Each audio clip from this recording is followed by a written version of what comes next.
Usa ka tingog, usa ka katawhan.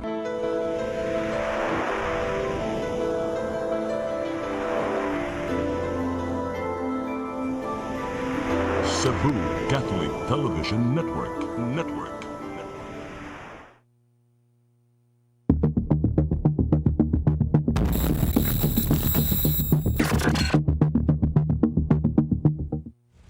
Manong Ariel, maraming salamat. I'm so privileged, no, na makaharap kayo. Isang malaking karangalan po ang makaharap ang isa sa pinakamatapang, isa sa pinaka-hinahangaan ho namin dahil sa lahat ng inyong ginawa para sa bayan. Ang dami-dami niyo ho, Manong, pinagdaan ng bakbakan, barilan. Ang una kong tanong, do you know why you are still alive? Meron pa siguro tayong mission. Every time na humaharap tayo sa ganyan na mga pagsubok, no? Una-una, no? Masakit para sa akin na kapwa mo Pilipino yung nakakasagupa mo. Pwede naman natin pag-usapan yan at ayusin natin, no? Tama ho yun, napaka-emosyonal dahil ang iyong kalaban ay sariling dugo. Pero wala ho kayong anting-anting. Nananalig lang ako, nagdadasal ako. Bago mag-umpisa ang bakbakan, ano ho ang inyong dasal? Ang dasal ko lang palagi igabay mo ako, please give me protection. Hayaan mo ako na maging decisive ba na para hindi naman marami mga casualties. Pag binabalikan niyo po ang iyong military career, ano po yung toughest battle? Yung nag-umpisa ito doon sa liberation of Kauswagan, Lanao del Norte. Lanao del Norte, kung saan nung kinubkub ito, nung sinakop sila ng MILF noong 2000, yung unit namin, yung unang na-dispatch pa to liberate Kauswagan. In the process naman, we were able to rescue around 329 daw hostages, no? Kagagaling lang namin sa Palawan noon, kabababa lang namin sa barko. So after that, akala ko makakapagpahinga kami, pero ang sabi naman ng mga senior na military commanders noon, we have to maintain the momentum. Kailangan itulak natin sila, yung MILF, makabalik sila sa Camp Abu Bakar. Halfway kami papunta ng Inudaran, may natumba, may sumabog. Natumba ngayon yung malaking puno, no? Bakbakan na. At that time, pag-umpisa pa lang, that was, I think, mga 6 o'clock in the evening. Pagdating ng mga alas 10 yata, nung nagkaroon na ako ng mga casualties, ito yung mga tao na kumuha ng bala para sa akin. Isa-isa na nasa tabi ko sila na tinatamaan. Yung isang company commander ko, si the late Lieutenant Javier, sabi nung kanyang ex-officer, tinamaan po si CO. Sabi ko, paano kayo tatamaan dyan na nasa likod ko kayo eh? So, ibig sabihin, napaligiran na kami. Alam nyo, nakasama ko siya noon, nakasama ko na rin siya. Ang sabi ko nga, ano bang nakita ninyo sa akin? Bakit ganito na naman, no? Kung napasubo ko kayo dati, bakit nandito pa rin kayo? Ang sabi naman niya, Sir, hindi ka naman kasi nang iiwan din ng tao eh. It was a 24-hour running gun battle. Sa akin, every time na ikikwento ko to, para bang anong saysay nung award na yon na may mga casualties naman ako na very close sa akin.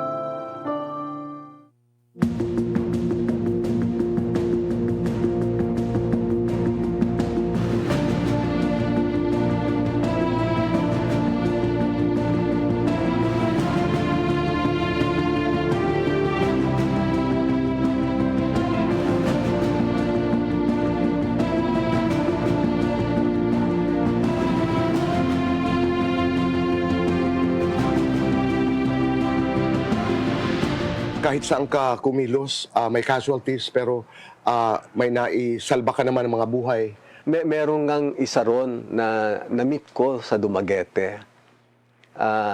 Hindi ko alam na ano na siya, no? na pulis na siya, pero sabi niya sa akin, Kuyang, sir, pwede ho ba ako makipag-picture sa'yo? So, habang kinukunan kami ng picture, kinikwento niya yung ginawa daw namin sa Kauswagan. Nung una, nagpuputukan pa raw sa labas, habang kliniklear namin yung area, and then pumasok ako doon sa loob ng, I think that was a gym. Ang unang dinampot ko yung pamilya niya. Malit pa lang daw siya noon. Ngayon isa na siyang chief inspector sa Iligan. Ibig sabihin, pulis na siya ngayon. Pulis na siya. Chief Inspector Dexter Acaso. At meron din kaming alam ng konti tungkol kay Dexter. Ang kanyang kwento nga ay takbuhan daw sila bago sila nakarating yata ng gym. Sila ay napunta sa babuyan dahil hindi nila alam kung paano sila kikilos, nagpuputukan, pero ang akala nila hindi sila makakaligtas, mamamatay. Mamamatay sila, ang kanilang buong pamilya, hanggat dumating daw ho kayo. At nung pagdating, hindi na malilimutan yung pagharap mo sa kanila. Ikaw mismo, Manong Ariel, sabi mo sa kanila, sa kanya, kasi bata siya at naalala niya, ligtas na kayo, nandito na kami. Protektahan namin kayo. And that boy, Dexter, has not forgotten that story. Pag kayo nasa bakbakan ho, how do you make sure na less ang distraction? Na ito lamang po. Ang palagi kong sinasalang-alang-alang, yung mga tao ko. Kasi kung hindi ako magiging decisive, mas maraming magiging casualties sa mga tao ko. It's all survival, di ba? Right. But that was a long battle. Yeah. 24 hours and you survived that. Tanong, Manong Ariel, then and now, takot kayo mamatay? Naandun talaga yung takot, yung kaba. Pero pag naandun ka na kasi, you must step up ba? And overcome whatever fear you have. Kung sabi na handa ako uli na magpakamatay o mamatay, handa ako. Kung takot ako, initially siguro meron, pero kaya ko. As a matter of fact, kayo'y namatay na ho ng ilang minuto. What is the story, Colonel? Well, iniligay na ako sa mga sa tabi ng mga lifeless bodies nung nakita nila yung ring ko, may graduation ring, at pumipitik-pitik pa yung daliri. So I was really fighting for my life. So ang ginawa nila, inilipat na nila ako sa Viluna, hospital. And then inoperahan na nga nila for 13 hours, 3 sets of doctors operated on me for 13 hours, to repair my pancreas that was ruptured, remove a portion of my liver, the left lobe of my liver, and cut 6 feet of my small intestines. So, nung magising na ako sa surgical intensive care unit, dinedresan na ako. Pagbukas ko ng mata na ganyan, alam ninyo, alam mo boy, ang tingin ko nga, nasa langit ako. Kasi yung nagdedress sa akin, nakaputi, angelic face, akala ko anghel nga na nasa patay ako. Yun pala, doktora, yun po yung naging asawa ko. She became your first wife. Yes. At kayo'y nabuhay. And she was one of the doctors who attended to you sa Viluna. Yes. Ang Diyos nga naman, pag magkwento, Yes. hindi mo talaga malalaman kung saan papunta. Pero paano ho yan? Kayo nagpagaling doon sa ospital, paano ho kayo nagligawan? Since siya'y nakakaalam naman nung history, yung case ko, so it was just a doctor-patient relationship. In the beginning. In the beginning. And then, later on, nag-develop yung unang anak namin, pinanganak sa De Los Santos Hospital. Noong February na, naimbita kami para may isang party, birthday party na isang senior marine officer, na taon din na may minasakir na Marines sa Tuburan, Basilan. 21 Marines. Nung nakita ako ng commandant, sabi niya, nandito pala si Ariel. Ito dapat ang padala natin sa sa Basilan para habulin yung mga MNLF na nagmasakir nitong mga tropa natin. Kinunan kaagad nila ako ng ticket papuntang Zamboanga, diretso na doon. Right after na I led that operation to rescue Father Nacorda. Right. namatay siya. A day before I was to go back, namatay siya. So, she left me with 2 kids, no? 1 year, 9 months, and then 7 months old yung daughter namin. Mula kay doktora, paano mo naman natagpuan si Mrs.? Alam mo, sabi nga nila, it's really, well, destiny, or if I honestly believe that God carefully planned my life, plinano niya. So, nag-meet kami sa isang children's party. Alam mo yung love at first sight eh. I didn't know naman na ako, balo, siya naman, annulled yung marriage niya. Okay. So, yun yung kwento namin na it's a perfect blended family. Yes. Yeah. At dun papasok na yung 2 stepchildren ko, dalawa din dito, kayo. tapos 3 yung common namin. Yeah, and you've been together for over what? Oh, 25 years. Right. Oo. That's love. Kumusta ho kayo bilang ama? Alam ninyo, ano ako I was given an award, no, by the foundation of Chief Justice Puno, Ulirang Ama, sa Okay. Manila Hotel. Kasi- ang biro nga nila yung iba, Ariel, ulirang ama ka. Ulirang asawa ka kaya? Maamaring matanong natin si Pong. Yung ating interaction when we were doing research for this conversation, mahal na mahal na mahal na mahal kayo ng inyong mga anak. And that says a lot. All my awards pale in comparison with what I have accomplished as a father. Wow. I also heard this from their friends. They were never embarrassed about you being incarcerated dahil ito yung pagkakulong na pinaglaban mo ang katarungan, ang karapatan, ang iyong bayan. Yeah. Alam mo, nung bagong release ako, sabi ni Alfred you can never pull back the time that was lost. I was growing up as a teenager when my dad was in jail. And those years mattered most because I needed him. No, you really cannot pull back the time, no? So, every time nakikita ko si Alfred na, no, sabi ko, sorry anak talaga, no? Hindi na natin maibalik eh, no? Pero, yun yung alam mo, nung nakita ko si Pong na umiiyak, napasabay ako na umiyak. Talagang, hindi talaga na maibalik yung panahon na yon. I was never allowed to attend yung mga once in a lifetime Moments. events sila na graduation, yung father and son night. Kaya mo pa bang ibalik yun? Parang wala. No? But finally, nga sabi ko, I was able to catch up. Manong Ariel, let's do it now. Kung halimbawa magpapasalamat ka sa iyong mga anak at sa iyong asawa, thank you, Pong, dahil. Thank you, mga anak, dahil. Sorry, mga anak, dahil. Sorry, Pong, dahil. How would that sound? Let's start with a thank you. Mami, salamat sa lahat ng mga ginawa mo, no, sa mga anak natin. Kung may pagkukulang ako, yeah, I am sorry. Dear children, Alam naman ninyo na lahat ng mga pinagagawa ko noon kasi ang tingin ko para sa inyo talaga. Kung meron man akong pagkukulang later on, sabi ko nga, I was able to catch up naman, no? But just the same, I want to take this opportunity to thank you for being good children. a young boy is watching, is eavesdropping on this conversation. Tagahanga ni Manong Ariel Querubin. At tinanong ho kayo at sabing, gusto ko pong magsundalo.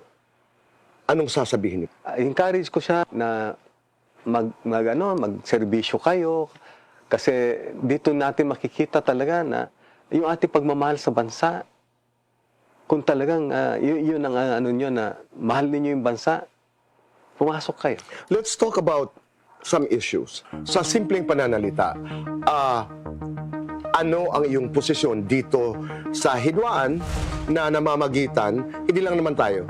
I mean, China laban sa maraming bansa, pero lalo na yung China laban sa Pilipinas. Well, kung ang pag-usapan lang natin yung West Philippine Sea, atin yan. No? Atin yan. Yung Ayungin Shoal na sinasabi nila na gusto nilang angkinin 185 kilometers from the mainland, Palawan. Sila, more than 1,000 kilometers away. So, ang distansya lang nung, alam mo, nung Ayungin, 185 kilometers, para lang nag-travel ka from Manila to Lucena. Ganun kalapit. Tapos sasabihin nila, kanila yan.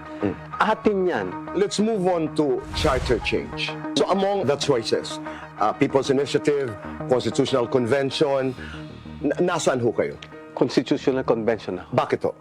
Well, yun talaga makikita mo na pinag-aralan na maayos at naandun yung sabi natin na representative ng taong bayan. Kanina may sinabi po kayo na nakakalungkot dahil ang nakakalaban mo sa gera bakbakan ay mga kababayan. Pero nasabi mo rin na kung tutuusin, lahat pwedeng pag-usapan. Balikan ko lang po yun. Anong ibig niyo sabihin? Yung kunwaring CPP-NPA, example lang, ilang dekada na, bakit naandyan pa rin? Anong problema ba na pwede naman natin pag-usapan yan at ayusin natin, no? Nothing positive naman will come out of all these peace talks if the government, for its side, will not shape up to address corruption, social injustice, poverty, unemployment. Kung hindi ma-address ito, insurgency will persist. Doon lamang sa diskurso na may kinalaman sa government has to shape up. Dahil ika mo ay, and that's the reason why nariyan pa rin yung insurgency, may mga kinakailangan gawin sa labas ng gera para hindi mangyari ang gera. Ang tagal na po na maraming nagpropromisa sa amin, sa taong bayan, na kami ang may solusyon, kami ang may alam kung paano patatakbuhin itong gobyernong ito. Mahal namin ang tao, mahal namin ang Pilipinas. What has been happening? Karamihan kasi sa kanila lip service alam mo, boy, ang sinasabi ko, ang kailangan natin kasi na namumuno yung una-una, no? May takot sa Diyos, no? At sabihin na natin na you walk the talk. We have to reform ourselves. Initially, the best antidote really to all this, to insurgency, violent extremism, and even terrorism, it's good governance. Kasi hindi pwede maghiwalay po yung good governance, tapos hindi naman matitinong tao ang nagpapatakbo. Oo, ang good governance, susunod po doon sa napakasimpleng prinsipyo na yan po ay patatakbuhin ng mga taong yun, may malasakit sa kapwa, may takot sa Diyos. Marami kang kaibigan, maraming mga kababayan tayo na hanggang ngayon ay naghihikayat sa'yo. Na sana'y si Colonel Ariel Querubin, si Manong Ariel ay sumubok muli sa Senado. Kayo po, pag mabigyan ho kayo ng pagkakataon na maging senador ng bayan na ito, anong isusulong nyo? Una siguro yung Magna Carta for Women. Why? Of course, nakita ko kung ano yung pinagdaanan ng misis ko, no? Nakita ko rin kung ano ang nangyari doon sa mga iniwan na mga asawa nung aking namatay na mga tao. So, Magna Carta for Women. Pag pumasok ho kayo sa Senado, ano ho ang inyong baon? Alam mo, boy, ito lang ang pwede ko. May pakita na pwede kong babaunin sa Senado. 67 scars. Yun po ang inyong baon pagpasok sa Senado. 67. Ang kwento ng inyong buhay. Yes. Sa kasaysayan ng Pilipinas, you are the most bemedaled soldier. How does it actually feel? Ang tingin ko kasi, lahat tayo pwede maging bayani. Maswerte lang na nabigyan ako ng opportunity. Sa akin, we are all heroes ba in our own rights, no? Hindi ko madali ang 49 at ang 67 scars. Pero ganun pa man ay intindihan ko po ang inyong mensahe that everybody can be a hero. At ang pumapasok sa aking isipan habang tayo nag-uusap ngayon ay maraming salamat sa lahat ng ginawa nyo. Ganda ho ng katawan nyo. How do you maintain that? Well, every day I do push-up. Push-ups, as in push-ups. Yes, push-up. Ilan? Nagbabari, binabago ko. Kanina umaga, nag-310 ako. 310 na push-up. Yes, Okay. 310 na push-up. Pwede ho ba ako magpaturo? How do you do it? Yan, ganito, no? Okay. Eto, yan, yan. And then, And then, dapat yung katawan mo, diretso yan. So, pag magbaba mo, dapat dire-diretso yan, yan. okay. Yan. 1, 2. Ako naman po, Manong Ariel. Sandali, ha? I-guide niyo po ako. Yeah. Anak ka. Ganun pala yun. So dito, Yan, ganyan. tapos po, Yan. Okay. and then, Yan, baba. Yan, yan. And then, 310 nung kayo kaninang umaga. yes. Yeah, walang nagbibilang eh. Kaya kanina, yung pinost ko, sabi ko walang nag-count. Pwede ba? Pakibilang na lang. So, ang bilang 310. And you're able to do that. Wow. Hindi, binibilang ko kanina pagpunta dito. Oo. Pagdating ng 70 sa daan, nakatulog ako. Ano ho ang benefits? Ano ho ang naibibigay nitong push-up na ito? What does it do to the body? And even mind, no? Sa akin kasi, no, I do it para gisingin yung aking, yung system ba? Yung, Okay. If I don't exercise before proceeding to my yung usual na parang matamlay ako, madali akong yung sipunin o ano. But, essentially, when I was listening to your discourse, nung pinakikinggan ko lahat ang iyong mga kwento, may kinalaman ho talaga sa push-up. You've been pushing up everything na dumaan sa iyong buhay. You've been pushing up your love for country, lalong-lalo na. You never pushed down. You always pushed up. You pushed up your family life. You pushed up raising your children the best way you could. You pushed up your very emotions, to understand the world, to understand your role as a father, as a husband. That's inspiring. That's pushing up. And another word to it is, affecting people in a positive manner. Na pag dumadating, that smile, I now appreciate, I now better understand because wala ka naman talagang gusto but iangat lamang yung kapwa, iangat lamang ang bayan. Kaya ngayon habang napapagkwentuhan ho natin yung push-up, bagay ho kayong tawaging the push-up man. Pero ito ho ang aking katanungan. Pag halimbawa, nandun na kayo sa pearly gates, you're at the entrance of heaven and God is there. Dalawang tanong niya. Sasabihin niya, Ariel, what was your biggest sin? And what was the best thing you did for me? Anong sasabihin niyo po sa Panginoong Diyos? Siguro sasabihin ko na na hindi ako masyadong nakasama ng pamilya ko. At kung anong sasabihin naman na anong nagawa ko, mula anong binigyan niya ako na second lease on life, I consistently shared His countless blessings. Yeah. Hindi natin tatapusin ang pag-uusap na ito that we wouldn't do the fast talk. Aso o pusa? Aso. Chess, basketball. Chess. Crossword puzzle, Scrabble. Crossword puzzle. Swimming, surfing. Swimming. Matigas, malambot. Matigas. Smart, beautiful. Smart. Bala, Rosario. Rosario. Halik o yakap. Halik. Tom Jones, Elvis. Tom Jones. Medal of Valor or Best in Math medal. Medal of Valor.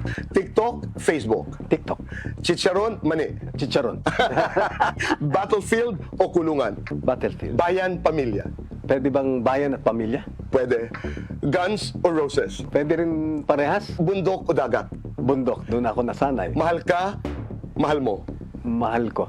Driver o pasahero. Driver. Your type of music. Love songs. Sino ang taong kinatatakutan mo? Mrs.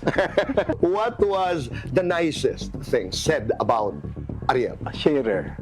The biggest misconception about Colonel Ariel Querubin? Ang tingin nila kasi parang parang ruthless warrior, pero Alam mo, I'm a peacemaker. Saang bagay ka matipid? Maano ako sa ano eh? Sa pera. Sa pera. Saan ka naman hindi matipid? Sa pagmamahal. Senado o Kongreso? Senado. Nasaan ka ngayon sa buhay mo? Well, nasa crossroad ba ng... parang papunta ako doon. Describe your fur babies. Eto. Yan ang maganda na pagkwentuhan natin. Kasi may pastime eh. Ako nagte-train sa mga ano ko. Pinakamagandang babae. Of course, misis ko. What makes you smile? Pag nakita ko yung misis ko na nakasmile din, What makes you cry? yung pag naalala ko, yung mga pagkukulang ko ro, mga pinagdaanan ko, Yes or no? Are you faithful to Mrs.? of course I am. Pag may temptation, ikaw ba'y tumatakbo palayo o tumatakbo palapit? Tumatakbo palayo. If your life is to be filmed, palagay mo sinong aktor ang gaganap bilang Ariel Querubin? The right of first refusal kay Coco sana Martin, no? Give it a title. Yung libro kasi na hindi man na-launch, ang title niya, A Question of Valor. How do you want to be remembered? Ito si Ariel, napakabait na tao, maprinsipyo, at he shares. And he also laughs generously. Complete the sentence. I am Ariel Querubin and I'm willing to stand up for everybody, for all the Filipino people. I am Ariel Querubin, willing to die for the country, for the people. last question. Push-up o basketball? Push-ups. Manong Ariel, kayo po ang the push-up man. Manong Ariel, maraming salamat for your time. Yeah, maraming salamat, the boy, for this opportunity.